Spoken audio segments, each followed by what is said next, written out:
Selamat pagi saudara semuanya. Sebelum kita mendengarkan firman Tuhan, mari kita bersatu dalam doa.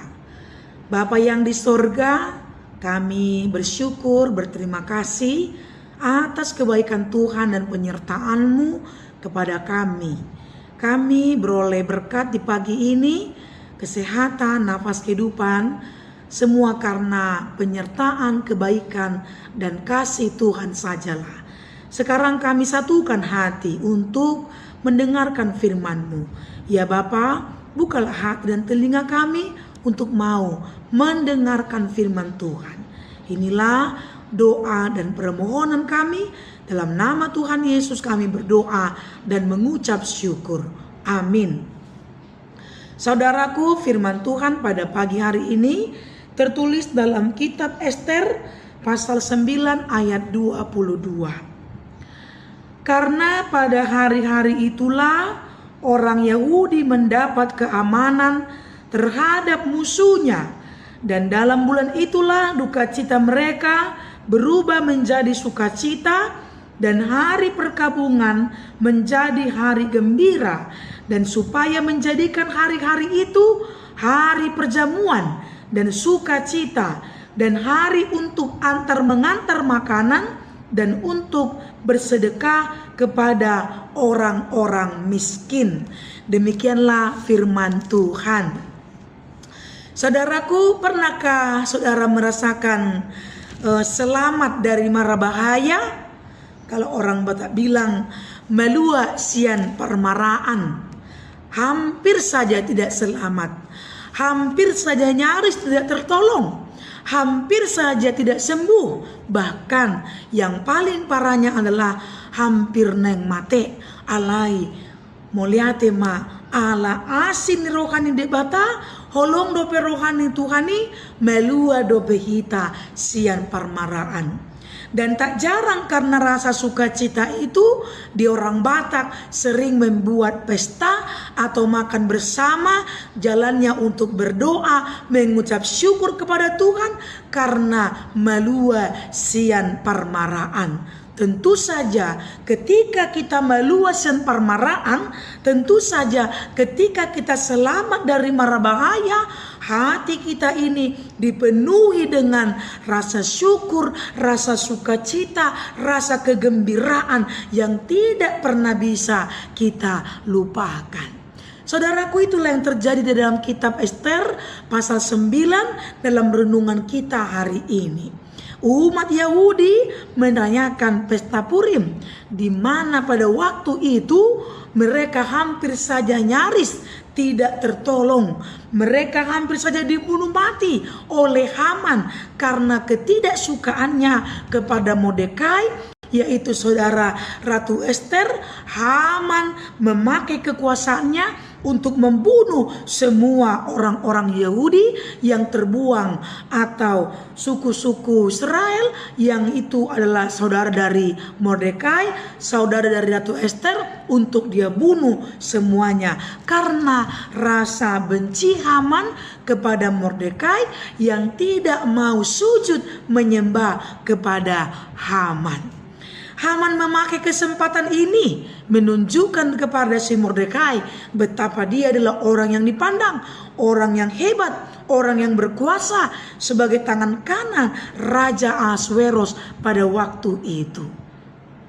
Lalu rencana ini disampaikan oleh Mordekai kepada Ratu Ester. Ratu Ester yang sangat luar biasa itu, yang cantiknya luar biasa itu, tidak hanya cantik dari luar, tapi hatinya juga sangat cantik.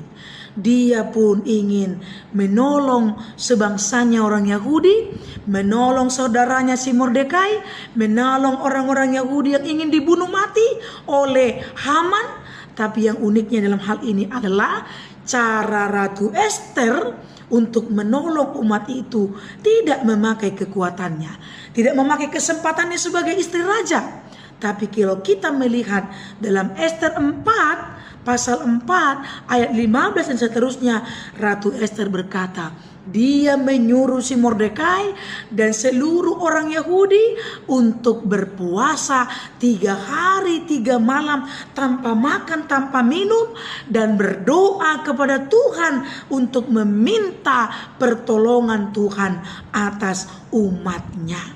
Saudaraku, inilah kunci kemenangan Ratu Ester. Dia tidak seperti si Haman yang memakai kekuatannya, memakai kekuasaannya untuk semau-maunya, untuk membunuh orang-orang yang tidak dia sukai. Tapi Ratu Ester sangat luar biasa. Dia menyuruh umat Yahudi, orang-orang itu berdoa, berpuasa, meminta pertolongan Tuhan. Inilah yang istimewanya dari kitab Ester. Allah dengan kasih-Nya menolong umatnya. Itulah yang dikatakan pada renungan kita hari ini. Mereka disuruh memestakan hari raya Purim yang mengingatkan bangsa itu bahwa di mana tangan Tuhanlah yang mengubah segala duka cita mereka berubah menjadi sukacita. Hari kematian berubah menjadi hari sukacita yang luar biasa. Perkabungan menjadi hari kegembiraan, dan mereka menetapkan hari kemenangan itu sebagai hari raya Purim. Saudaraku, melalui renungan ini kita diingatkan apapun itu tidak akan terjadi tanpa seizin Tuhan. Sehebat-hebatnya manusia, sekuat-kuatnya manusia, setinggi-tingginya pangkat yang kita miliki, jangan pernah lupa di atas langit masih ada langit. Di atas kekuasaan manusia masih ada kekuasaan Tuhan atas langit dan bumi, atas hidup kita. Ada kuasa Tuhan atas hidup kita, ada kekuatan Tuhan dalam hidup kita. Orang percaya tidak akan diapa-apakan tanpa seizinnya Tuhan. Tuhan yang melindungi, Tuhan yang menjaga. Semuanya itu akan terjadi jika Tuhan mengizinkan, dan semuanya itu tidak akan terjadi jika Tuhan tidak mengizinkan. Saudaraku, imanilah Tuhan kita yang luar biasa hebatnya. Ia dapat melakukan hal yang tidak mungkin menjadi mungkin. Dia dapat menolong kita, dan pertolongannya tidak pernah terlambat. Tangannya tidak kurang kuat untuk menolong kita. Telinganya tidak kurang tajam untuk mendengar seruan suara kita. Inilah yang dilakukan oleh Ratu Ester. Maka percayalah, kuasa Tuhan sanggup mengubah hidupmu, dukamu menjadi sukacitamu. Kuasa Tuhan sanggup mengubah yang tidak mungkin dalam hidupmu menjadi mungkin. Kuasa Tuhan dapat menolong, menyembuhkan, memberikan kekuatan kepada yang lemah, memberikan berkat dalam pekerjaan kita. Untuk itu, marilah bersandar pada kuat kuasa Tuhan dan kasih-Nya. Amin. Terima kasih Bapa yang di sorga, kami sudah mendengarkan firman-Mu.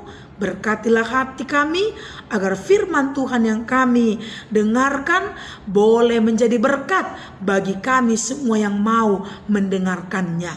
Kami mengimani bahwa Tuhan berkuasa atas hidup kami. Segalanya dapat terjadi jika Tuhan mengizinkan, dan semuanya tidak akan terjadi jika Tuhan tidak mengizinkannya. Karena hidup kami ini ditentukan oleh kekuatan kasih Tuhan sajalah. Untuk itu Bapak, terima kasih atas firman Tuhan yang sudah mengingatkan kami supaya kami bersandar pada kekuatan Tuhan, tidak bersandar pada kekuatan manusia dan kekuatan siapapun yang ada di dunia ini. Ya Bapak, kami mau berdoa untuk saudara kami yang sakit, kiranya kasih Tuhan menyembuhkan mereka. Dan yang berulang tahun, kiranya Tuhan menambahkan umur yang panjang, sukacita, berkat yang berlimpah kepada mereka. Biarlah melalui ulang tahun yang Tuhan berikan, umur yang panjang yang Tuhan berikan, sukacita yang Tuhan berikan, semakin mengingatkan kami bahwa kasih Tuhan sajalah yang dapat memberikan umur yang panjang, kesehatan, berkat bagi kami semuanya. Bapa yang di sorga, kami serahkan hidup kami kepadamu, pekerjaan kami, biarlah Tuhan yang tetap melindungi, menjaga, dan memberkati kami semuanya. Inilah doa dan permohonan kami, ampuni dosa kami ya Tuhan, supaya kami layak datang, meminta, menerima berkat-Mu. Dalam nama Tuhan Yesus Kristus, kami berdoa dan mengucap syukur. Amin. Selamat pagi saudaraku, Tuhan memberkati kita.